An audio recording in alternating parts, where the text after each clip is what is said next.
আমাদের সেটাই করতে হবে। তাই আজকে আমি বলবো না, এখানে আমি বলবো যে আমাদের কি করণীয় আছে, কি করতে হবে, এই বলে আমার বক্তব্য শেষ করা হবে। ধন্যবাদ প্রিয় নেতা আলহাজ আতিয়ার রহমান ভাইকে।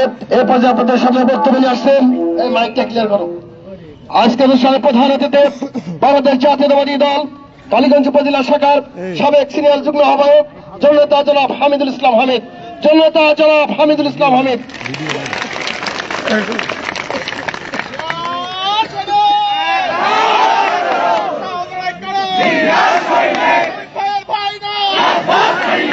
কেউ সামনে যাবে না, বসো।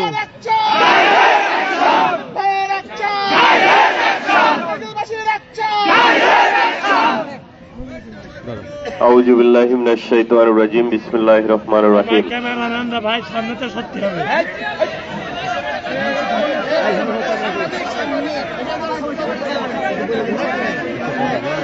এই পাশে সাংবাদিক দাঁড়িয়ে আছে ভাই।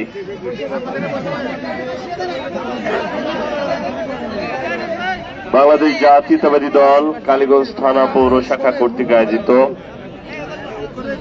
আজকের এই সংক্ষিপ্ত আলোচনা সভায় উপস্থিত সম্মানিত সভাপতি, কালীগঞ্জ থানা বিএনপির সাবেক যুগ্ম আহ্বায়ক, সাবেক চেয়ারম্যান জনাব আবুল কালাম আজাদ,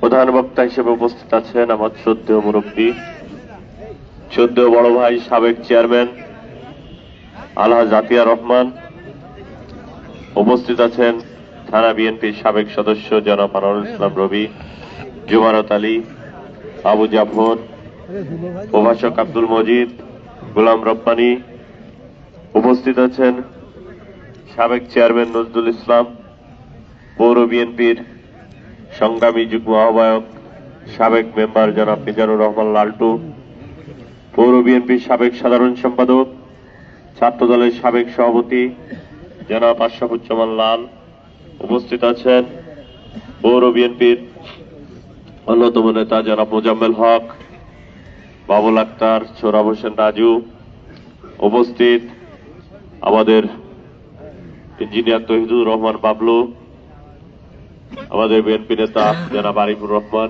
মনিরুল ইসলাম, শাহজাহান আলী, উপস্থিত আছেন আরিস হোসেন, সাবেক কমিশনার জনাব মিজানুর রহমান, সাবেক কমিশনার জনাব মমতাজ, উপস্থিত বিশা মেম্বার শাহাবুদ্দিন আহমেদ, ফিরিন্স সহ আফসার ভাই বিএনপির সহ সমস্ত কালীগঞ্জ থানার বিএনপির বিভিন্ন পর্যায়ের ইউনিয়ন গ্রাম পর্যায়ের নেতৃবৃন্দ, ছাত্র দল, যুব দল, স্বেচ্ছাসেবক দল সহ সকল অঙ্গ সংগঠনের বিভিন্ন পর্যায়ের নেতৃবৃন্দ, উপস্থিত সাবেক চেয়ারম্যান জনাব নজরুল ইসলাম মোল্লা সহ আমার সম্মানিত মুরব্বীজন, সুধীমণ্ডলী, সবার প্রতি সালাম, আসসালামু আলাইকুম।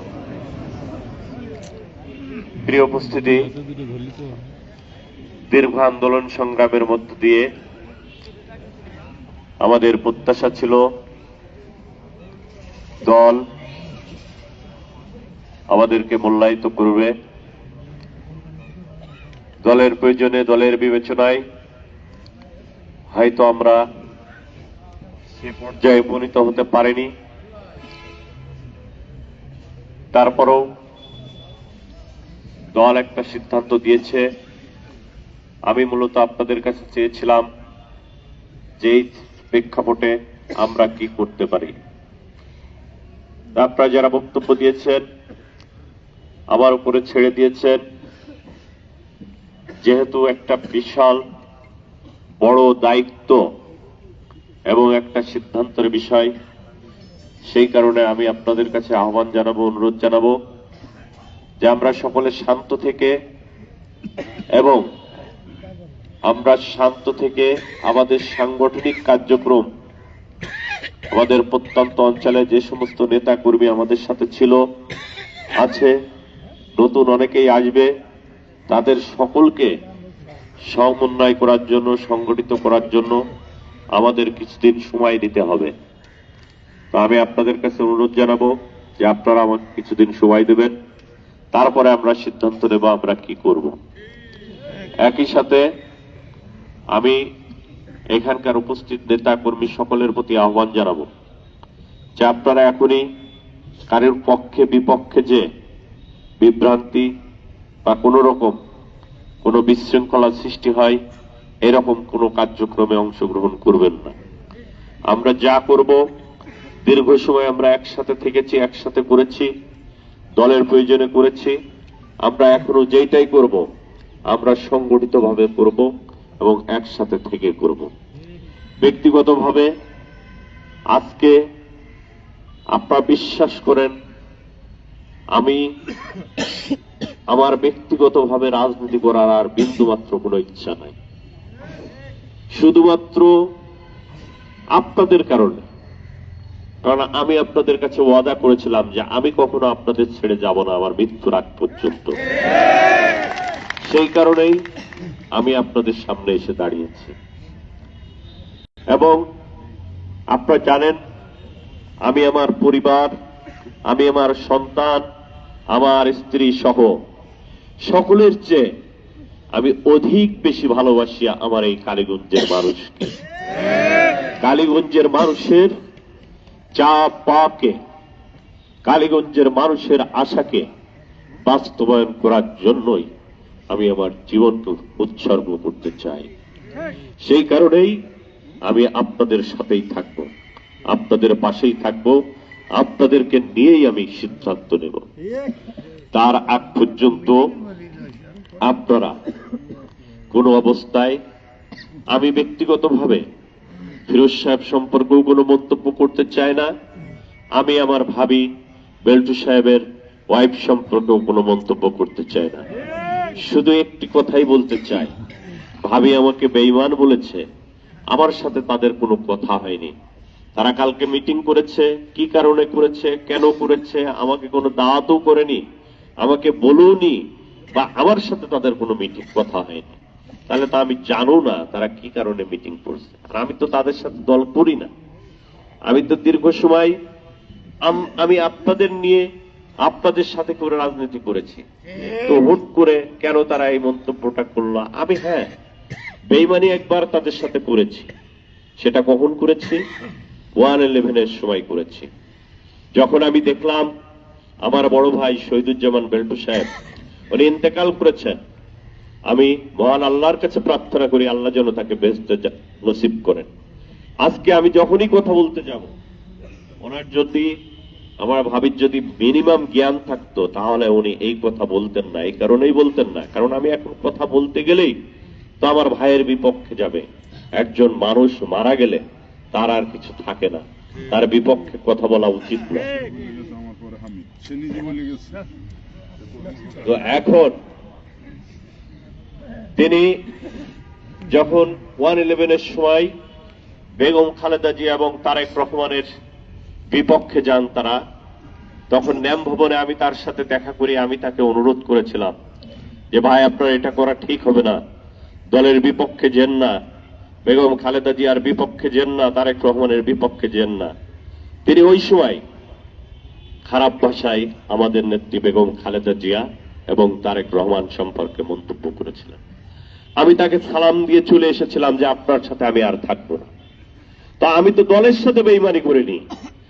আমি এইরকম বেঈমানি যদি আমার 1000 বার করতে হয় আমি তাই করব, কারণ আমি শহীদ প্রেসিডেন্ট জিয়াউর রহমানের আদর্শে রাজনীতি করি, আমি বেগম খালেদা জিয়ার নেতৃত্বে রাজনীতি করি, আমি তারেক রহমানের নেতৃত্বে রাজনীতি করি।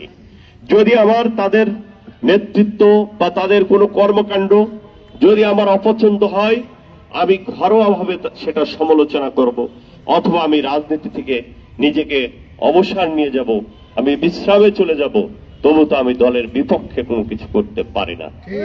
তো সেইটাই আজকে তিনি যে কথা বলেছে, আমি অনুরোধ করব, আমারও পরিবার আছে, আত্মীয় স্বজন আছে, বিভিন্ন মানুষ আছে, আপনি মাইকে প্রকাশ্যে যে কথাগুলো বললেন এটা আমার আত্মীয় স্বজনের ভিতরে আলোচনা সমালোচনা হচ্ছে, তো মেহরবানি করে আপনি আপনার কথা প্রত্যাহার করবেন এবং আপনি অবশ্যই ক্ষমা চাবেন। কারণ আমি এই বিএনপি করতে এসে কখনো বিএনপির সাথে বেইমানি করিনি, কখনো দলের সাথে বেইমানি করিনি, আমি তারেক রহমান, খালেদা জিয়া, জিয়াউর রহমানের সাথে বেইমানি করিনি। আমি প্রয়োজনে রাজনীতি করব না, রাজনীতি থেকে আমি অবসরে চলে যাব, তবু আমি কখনোই চাই না যে দলের বিপক্ষে আমার মুখ দিয়ে কোনো কথা বেরোক। আজকে আমি তো আপনাদের বলি নাই যে আমি রাশেদ খানের ভোট করব, আমি ফিরোজ সাহেবের ভোট করব, আমি অমুকের করব। আমি তো কারোর সম্পর্কে আমার কোনো মন্তব্য নাই, আমি তো কোনো কথা বলি নাই, কারণ আমি তো কালীগঞ্জের মানুষের রাজনীতি করি। কালীগঞ্জের মানুষের সেন্টিমেন্ট বুঝতে হবে, কালীগঞ্জের মানুষ কি চায় তার উপরে আমাকে সিদ্ধান্ত নিতে হবে। অতএব তো আমি আগ বাড়িয়ে কিছু বলতে পারি না। কালীগঞ্জের মানুষ যদি চায় যে আমাদেরকে ফিরোজ সাহেবের ভোট করতে হবে, হ্যাঁ করব। যদি চায় রাশেদ সাহেবের করতে হবে, রাশেদ সাহেবের করব। আবার যদি কালীগঞ্জের মানুষ চায় যে আমরা নিজেরা প্রার্থী হয়ে ভোট করব, সেটা করব। সেটা আমাদের সিদ্ধান্ত নিতে হবে সুচিন্তিত ভাবে। কোন অবস্থায় বিচ্ছিন্নভাবে আমরা কারোর পক্ষে কোনো মন্তব্য আজকের পর থেকে আমরা করব না। আমরা আমাদের কয়েকটা দিন আপনারা সময় দেবেন, যেহেতু এখনো সময় আছে। 18 তারিখ পর্যন্ত নমিনেশন প্রত্যাহারের লাস্ট দিন, 18 তারিখ 18। অতএব আগামী মাসের 18 তারিখ পর্যন্ত নমিনেশন প্রত্যাহারের লাস্ট দিন। এর ভিতরে কি হয় আমরা দেখেছি, অনেক জায়গায় নমিনেশন পরিবর্তন হচ্ছে, এর ভিতরে পরিবর্তন হয় কিনা, কি হয় না হয় বুঝে আমরা দেখে শুনে সিদ্ধান্ত নেব। তো তার আগে আমার সকলের প্রতি আহ্বান থাকবে, আপনারা কেউ অতি উৎসাহী হয়ে, আমরা যারা দল করেছি, আমি দীর্ঘ সময় দল করেছি, আমি দেখেছি আমার সাথে যারা নেতৃত্ব দিয়েছে, রাজনীতি করেছে, আমাদের নেতা কর্মীরা অত্যন্ত সংগঠিত এবং নির্লোভ মানুষগুলো আমার সাথে দল করে। খুব লোভী লোক খুব কমই আছে যারা আমার সাথে দল করে। তারা, আমি মনে করি এই নির্লোভ মানুষগুলোর সাথেই আমি থাকতে চাই। আর যারা ব্যক্তিগতভাবে নিজ দায়িত্বে কারণ পক্ষে বিপক্ষে ভোট করতে যে কোনো বিশৃঙ্খলা বা কোনো হামলার শিকার হলে সেটা তার দায় তাকেই বহন করতে হবে। আমরা যত